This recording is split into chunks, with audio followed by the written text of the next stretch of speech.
Olá, queridos leitores, tudo bem com vocês? Mais uma semana aqui no canal, segunda-feira, primeira semana do nosso setembro amarelo, né? O setembro que a gente fala sobre suicídio. E eu já tinha comentado em alguns outros vídeos anteriores que eu iria falar um dia sobre os meus traumas, né? Sobre os problemas que eu consegui enfrentar e passar, e as barreiras, os obstáculos, né, que eu consegui superar.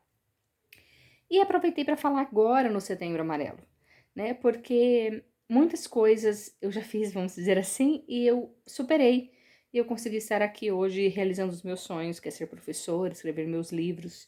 E agora o canal, né, compartilhando com vocês um pouquinho da minha experiência. Então, no vídeo de hoje eu vou falar sobre o que aconteceu lá atrás no meu passado, quando eu tinha 7 anos, 7 para 8 anos, que desencadeou uma série de coisas na minha vida e que fez com que eu tentasse o suicídio aos 15 anos, enfim, outras coisas que eu vou falar depois, tá bom?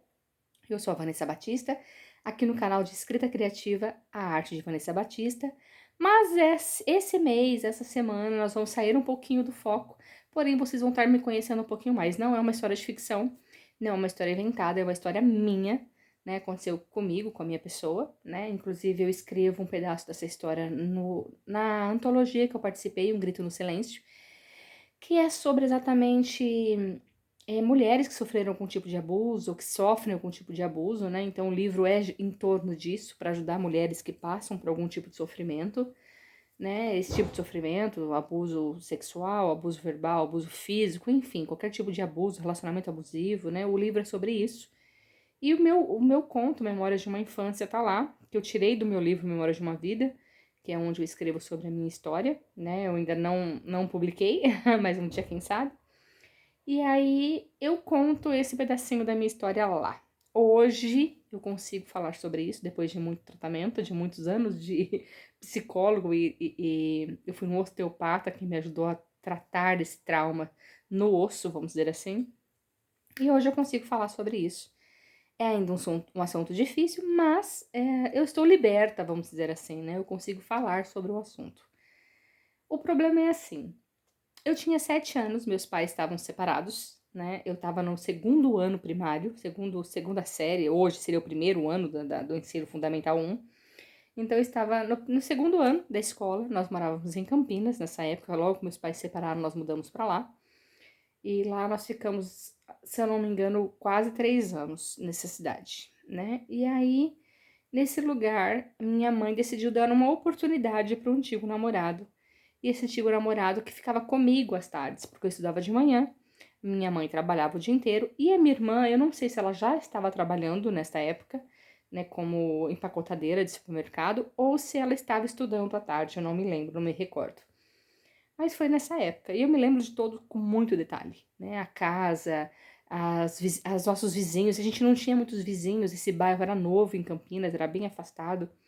Então não tinha muitos vizinhos. Por exemplo, dos dois lados da casa que a gente morava não tinha vizinhos. Na frente também não tinha. No outro quintal, vamos dizer assim, no outro terreno, que daria de frente pro terreno baldio ao lado, que tinha uma casa. E a mesma coisa do lado esquerdo. Então as casas eram muito afastadas, muito longe uma da outra. E esse namorado, ele começou a me. Eu não vou entrar muito em detalhes, tá? Porque é um pouco forte, vamos dizer assim. Porém, eu vou contar por alto. Ele começou a me colocar no colo, né? Ele fazia movimentos ele esfregava em mim quando era criança, enfim. E aí ele me ensinou a fumar, né? Ele fazia com que ele me mostrava que a fumaça saía pela boca e sumia lá dentro, depois voltava. Então ele me ensinou a fumar beijando a minha boca, né? Transferindo a fumaça de boca para boca. E, enfim, aí um dia ele me deu banho, né? Ele me deu banho e foi onde eu comecei a sentir dor. E ele disse que eu iria sentir prazer depois, que seria muito bacana para nós dois, né? E o interessante é que essas pessoas, esses abusadores, eles fazem com que a gente se sinta responsável por aquilo. Ele me dizia que eu queria aquilo, eu queria saber como era, como ele cuidava da minha mãe, sabe essas coisas assim. E naquela época, hoje nós temos muita informação, mas uma criança de 7 anos naquela época, há 36 anos atrás, eu não tinha consciência do que estava acontecendo, eu não tinha consciência de que aquilo era errado. E ele dizia que aquilo era um segredo nosso, que eu não poderia contar para minha mãe, ou minha mãe ficaria muito brava comigo. E eu acreditei nele. Até o dia que realmente chegamos às vias de fato. E a dor, o sangue e tudo mais foi um baque muito grande. E aí ele foi aonde ele se assustou e ele achou que eu falaria, né? Apesar dos gritos, ninguém me ouviu, vamos dizer assim. E aí ele disse, foi quando ele começou a me ameaçar, e disse que minha mãe fica muito brava, que eu era responsável, que eu era culpada por ele fazer aquilo, eu que queria, eu que ele tinha curiosidade de saber das coisas, enfim. Até que no outro dia ele tentou me colocar no colo e eu espanei, né? Eu comecei a gritar e minha mãe chegou nessa hora, né? Eu não me lembro do que aconteceu exatamente, quando ela entrou, o que aconteceu, mas eu lembro deles brigando e ele indo embora, né? Ele foi embora, minha mãe colocou ele pra fora, ele foi embora, né? Um tempo depois, um tio meu foi morar vizinho nosso, ele construiu uma casa ao nosso lado. E eu lembro que eu fugia muito da escola nessa época. Inclusive, eu repeti o segundo ano por falta, porque eu não ia à escola, eu fugia da escola, né?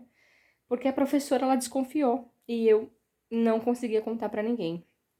Essa minha tia, que mudou perto da minha casa, ela tinha um neném pequeno, de 3 anos mais ou menos, eu acredito que tinha o Lucas, que é um primo meu, e ela fazia o quê? Ela fazia mamadeira pra ele e eu queria também, eu regredi. Então ela começou a me dar mamadeira, eu só não, eu fazia xixi na cama, né? Eu tinha muitos problemas nessa parte de fazer xixi na cama, de voltar a ser um pouco criança, mais criança do que eu já era, que eu tinha 7 para 8, né?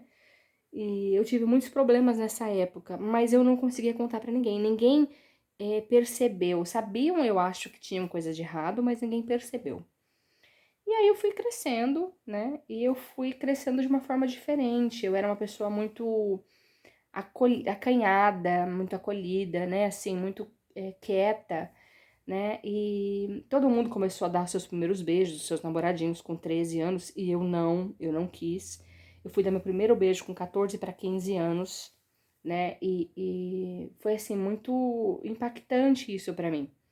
Foi quando eu comecei a ter consciência do que aconteceu. Porque por mais que eu sofresse um certo tipo de eu não conseguia ficar perto muito de homem, ao mesmo tempo eu era uma menina curiosa, eu me apaixonei, eu tinha vontade de ficar com alguém, mas eu ficava. Foi aonde eu comecei a lembrar de tudo que aconteceu. E aí é onde eu me senti culpada por tudo. Eu tava com 15 anos, eu tinha acabado de me mudar para Itaquera, em São Paulo. E a gente já tava morando em São Paulo há muito tempo, né? E aí a gente mudou pra esse bairro e eu tava muito, assim, um choque muito grande. Porque quando eu descobri que eu era culpada por aquilo que tinha sido acontecido comigo, eu achava que aquilo era culpa minha, né? Que eu tinha induzido de alguma maneira o meu estupro, né? Vamos dizer assim, meu abuso. E eu tinha um relacionamento muito difícil com a minha mãe, né? Eu não entendia por que ela tinha tanta raiva de mim, por que a gente brigava tanto, né? Eu tinha uma mágoa muito grande dela, não entendia por quê. E aí eu percebi que a minha mágoa dela vinha desse abuso, porque eu coloquei na minha cabeça que a culpa era dela, não só minha. Era dela de ter colocado aquele homem dentro de casa, aquele homem foi responsável por aquilo, e eu por ter induzido ele a fazer aquilo, né? Eu passei anos acreditando que a culpa era minha, que eu tinha causado esse sofrimento a mim mesma. E demorou muito pra eu entender que não era, né? Mas isso eu conto num outro vídeo. E aí, assim, aos 15 anos, eu tomei consciência do que tinha acontecido e foi quando eu tentei o suicídio, né? Eu vou contar na semana que vem como foi esse suicídio que aconteceu e a lição que isso me deu, né? Por que que eu tô viva hoje, por que que eu tô aqui hoje. E, e aí, depois disso, eu sobrevivi, claro, e aí eu mudei de vida, né? Isso eu conto no próximo vídeo pra vocês. Mas aos 21 anos foi quando eu consegui contar que pra uma pessoa que hoje é meu esposo, né? Ele era meu namorado na época. Foi quando eu consegui contar pra ele o que tinha acontecido comigo quando eu era criança, né? E ele com uma sensibilidade incrível conseguiu me ajudar muito a minha superação, né, nisso. E aí assim, eu acredito que muitos dos meus namoradinhos vão entender o que aconteceu comigo no passado, né? Eu começava a namorar com alguém, eu afastava, eu não conseguia ter um relacionamento muito íntimo com ninguém. Se o menino encostasse a mão em mim, passasse a mão em mim, por exemplo, igual você tá ficando com alguém um pouco mais afoito, você acaba se envolvendo um pouco mais, um abraço mais pegante, né? Uma beijada mais forte, eu passo uma mão ali, aqui. Eu já não queria mais saber, eu já largava do namorado. Eu tinha uma rejeição muito grande, né? Eu não conseguia ter essa intimidade física com ninguém, né? Por exemplo, eu usava um vestido, eu tinha que usar um short por baixo, porque eu não queria mostrar nada. Eu me achava muito feia, muito magra, muito, né? Muito tudo. Eu não sei explicar, foi um trauma há muitos anos para ser superado, né? Eu tive problemas muitos anos, né? Então, assim, aos 18 eu tentei sim ter um relacionamento consensual, vamos dizer assim, que para mim seria a minha perda de virgindade, mas não deu certo. Porém, foi a primeira pessoa que eu consegui descer um pouco o escudo, vamos dizer assim, né? Tentei me abrir um pouco mais com essa pessoa, mas não deu certo, né? Enfim, eu não vou falar nome de ninguém aqui, cada um segue sua vida, né? É uma pessoa casada hoje, né? E nunca tivemos mais contato. Enfim, e eu fui seguindo, né? E aos 21, quando eu conheci o meu marido hoje, ele me ajudou muito. E foi ele que foi muito importante na minha vida. Não só ele, mas depois os filhos que eu vinha pôr no mundo, né? Eles viraram meus amigos, meus parceiros, meus companheiros de vida, junto com meu esposo, né? Que tá comigo até hoje, que superou esse trauma comigo até hoje, que não me culpou, não me julgou pelo que tinha acontecido, porque é muito difícil você se envolver com uma pessoa que tem tantos traumas. E principalmente traumas físicos, né? Traumas que levam a pessoa a ter uma distância física da outra.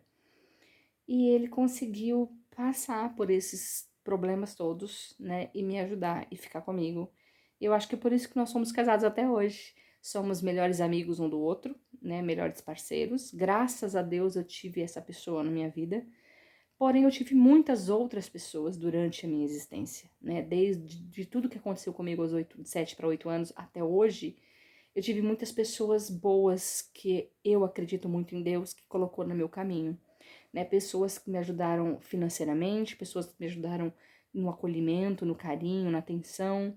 Então eu tive muitas pessoas que foram se aproximando da minha vida, né? Quando eu trabalhava vendendo pão na rua, então tinha clientes que me tratavam como filha.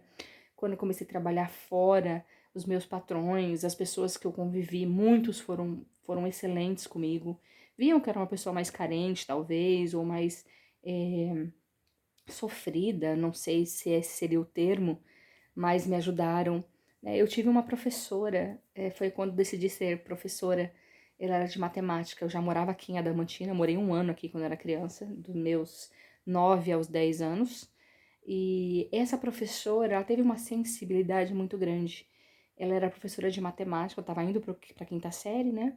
Hoje seria quarto ano, mas na época era quinta série. E hoje seria o quinto ano, mas na época era sexta série, desculpa.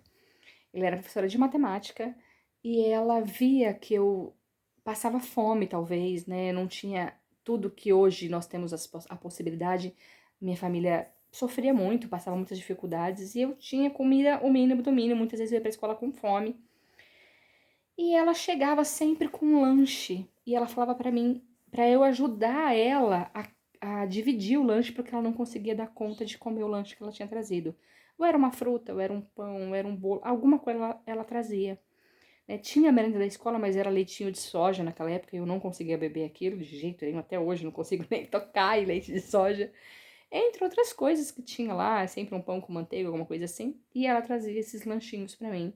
E dizia que era pra eu ajudá-la, né? Hoje eu entendo que na verdade ela trazia pra mim, né? Não era pra eu ajudá-la. Ela realmente via que era uma pessoa que precisava de ajuda e ela me ajudava. Então nós passávamos o intervalo às vezes na sala de aula conversando, ela me dando atenção, né? Então assim, foi uma pessoa que fez uma grande diferença na minha vida, essa professora. Ela teve um olhar mais atento, além de dar aula de matemática, né? Então assim, eu decidi me tornar professora ali, porque eu achei que eu poderia ajudar outras pessoas da mesma maneira com que ela me ajudou. né? Então, enfim, hoje, depois de muitos anos, eu fui num psicólogo, ele me ajudou com os meus traumas, e eu fui finalmente num médico chamado osteopata, que trata traumas que ficam nos ossos da gente. E numa das sessões eu cortei, né, o órgão sexual masculino dele, numa sessão de regressão, vamos dizer assim, onde eu lembrei de tudo o que aconteceu. E aí, quando eu cortei esse laço, eu me libertei e hoje eu estou bem, eu consigo falar sobre o assunto. Foi quando eu escrevi o conto Memórias de uma Infância e publiquei, né, no livro Um Grito no Silêncio. Então, assim, eu hoje posso dizer com toda certeza que eu estou bem, eu estou em paz comigo mesma, né? E já perdoei a minha mãe, mas mais pra frente eu conto um pouquinho esse relacionamento meu com ela. E vou falar do suicídio e do meu problema de depressão que eu tive depois. Hoje eu estou muito bem, mas eu já passei por isso, então eu vou passar num próximo vídeo pra vocês, tá bom? Eu decidi gravar aqui no meu quarto porque não é nada relacionado à literatura, né? Dá um livro, sim, dá um livro essa história, eu estou escrevendo sobre isso, porém não é relacionado ao curso de literatura, ao curso literário, ao curso de escrita que nós estamos fazendo. Então eu decidi fazer uma coisa mais íntima, cara limpa, né, sem maquiagem, sem nada, bem no meu canto particular, vamos dizer assim, e eu tô dividindo um pouquinho da minha história com vocês. Eu espero poder ajudá-los de alguma maneira, ajudá-los a superar o problema de vocês do mesmo modo que eu superei o meu. E manda nos comentários se vocês tiverem alguma experiência, quiserem saber mais alguma coisa, tá bom? No próximo vídeo eu falo sobre a tentativa de suicídio e até o final desse mês a gente vai compartilhar um pouquinho mais da minha vida com vocês. Combinado? Um grande beijo pra vocês, excelente semana e fiquem com Deus.